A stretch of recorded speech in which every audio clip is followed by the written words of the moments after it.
you've already made up your mind. So what do you do now that you're here and dealing with the aftermath of less than excited family and friends?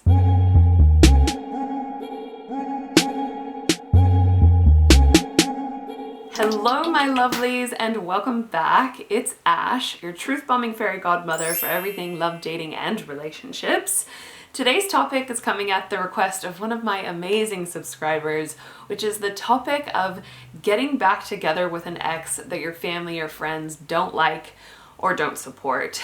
Oof, I have absolutely been there before. So when this topic was suggested, I knew I had to talk about it.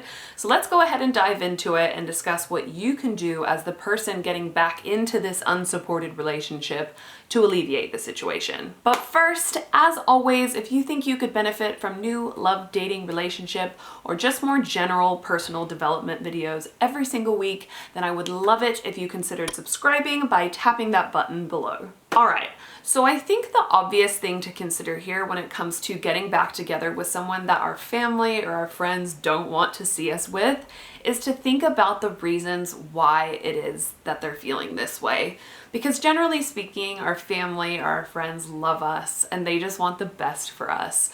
And if they're not thrilled about someone coming back into our lives, it is very likely because they are just genuinely concerned about our happiness and our well-being, and they see this person as a threat to those things. Now, whether or not they are correct in having these concerns is another matter. Because on one hand, what can often happen in a relationship, and particularly a relationship that is broken down at one point, is that we will go to our family and our friends and we'll vent every time this person does something shitty or something to upset us, which is totally normal and natural to a degree.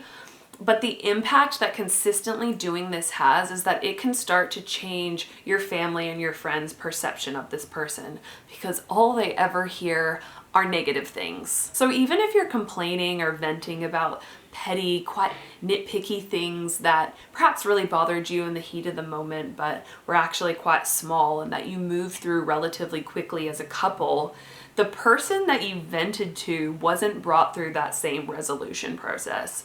So instead, they're just experiencing this ever-growing list of things that your partner did or does that are hurtful to you.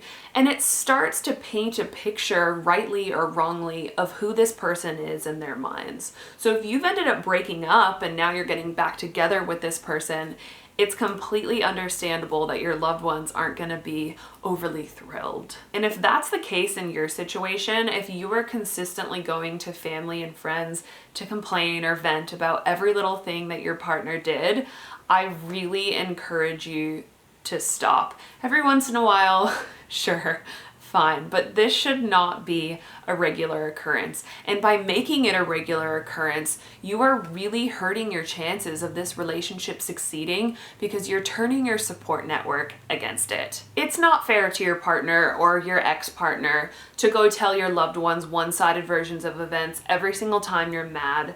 And it's also not fair to your loved ones to then expect them to forgive and forget when you two are back to being loved up again. You are much better off hiring a therapist and venting to them. And if you're needing to vent about your partner that often, maybe a bit of couples therapy would do you some good. Now, on the other hand of this situation is if the issues in your relationship were not small, petty, nitpicky type things. What if your family and friends aren't supportive of this relationship because of glaring red flags? Things like any form of abuse, including mental and emotional, huge betrayals of trust, an obviously toxic dynamic where you consistently bring out the worst in one another. Or even if this person has just consistently demonstrated time and time again that they are not prepared to be the loving, respectful, supportive partner that me, your family, and your friends know that you deserve. All of these things, I just have to say it like it is, are very valid reasons for your family and friends to be unsupportive. Hell, I don't even know this person and I'm unsupportive.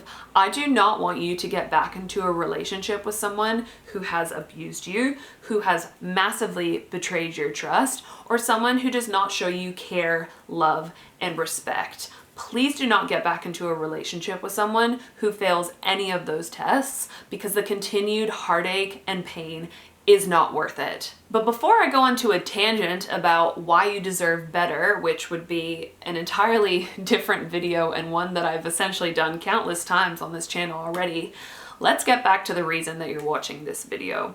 Because I'm guessing that you're already back together with this person, or you're very close to getting back together with this person.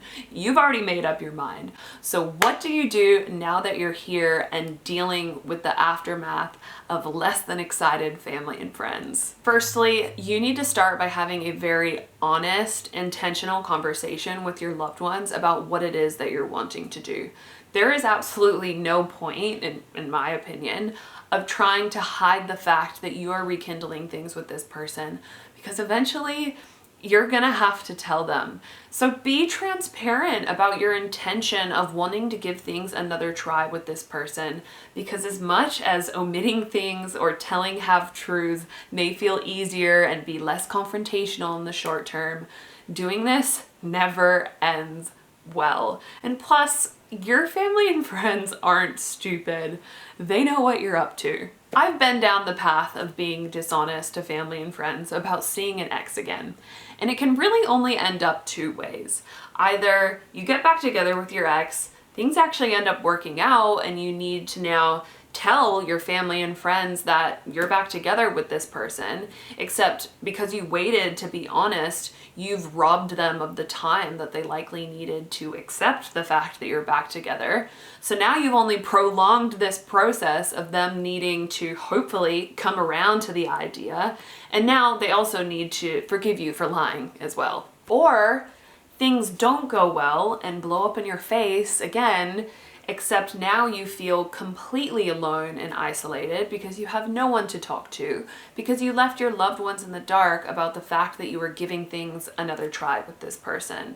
So my advice, especially if you have a loving, trusting relationship with your family and friends, which of course I hope that you do, is to just be transparent from the very beginning, even if it means them being annoyed or frustrated with you. My second suggestion, and this is sort of the second part of having an honest conversation with your loved ones, is to give them the stage to be completely honest with you about their concerns in return. It's only fair that you really give them this opportunity without becoming defensive. They love you, they want the best for you, and their lack of support for you getting back together with someone that in their minds threatens your well-being is not rooted in a place of ill intent. It's only fair for you to allow your loved ones that opportunity to get everything they're thinking and feeling off their chest. Sit down, preferably face to face or perhaps over the phone, and have that uncomfortable conversation about your intentions of giving things another try with this person. And then allow them to air all of their frustrations and all of their concerns. And as difficult as it might be, try your best to be empathetic to that emotional experience. Imagine what it must feel like to watch someone that you love go back into what they likely see as a burning building. I'm not saying they're correct in that perception, but imagine what it must feel like to watch someone that you love do that. Truly feel those emotions and let your loved ones know that you hear them and that you understand where they're coming from. And then just reiterate the fact that ultimately this is something that you need to figure out for yourself, and ask your loved ones if they are simply willing to consider supporting you in that decision. They don't need to support your relationship yet, but just ask them if they're willing to consider standing by you while you navigate this. And hey, unfortunately, they may not. And that is something that you have to respect and accept. Are you willing to jeopardize your relationship with your loved ones for the sake of this romantic relationship? That's a decision that you have to make, and you have to be willing to accept any and all consequences that going down that road entails. And sadly, sometimes that involves burning certain bridges. So just think wisely and deeply about your priorities and what is the most loving decision for yourself now and in the future. I'm going to go ahead and wrap this one up here, but the overall moral of the story is that honesty is always the best approach in the long term. And at the end of the day, this is your life and you have to do what you feel is right for you. And either your loved ones rally behind those decisions with you or they don't. It's fantastic if they do, but it's not their obligation to do so. And if you don't think you can be in a relationship with someone that doesn't have the support of your loved ones, then you have to think twice about continuing in that relationship. And there's no right or wrong answer here. It just comes down to what matters most to you and what you are willing to risk.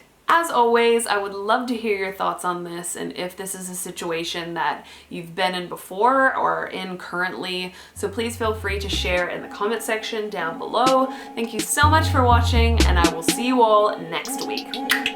Ooh, when I get you inside.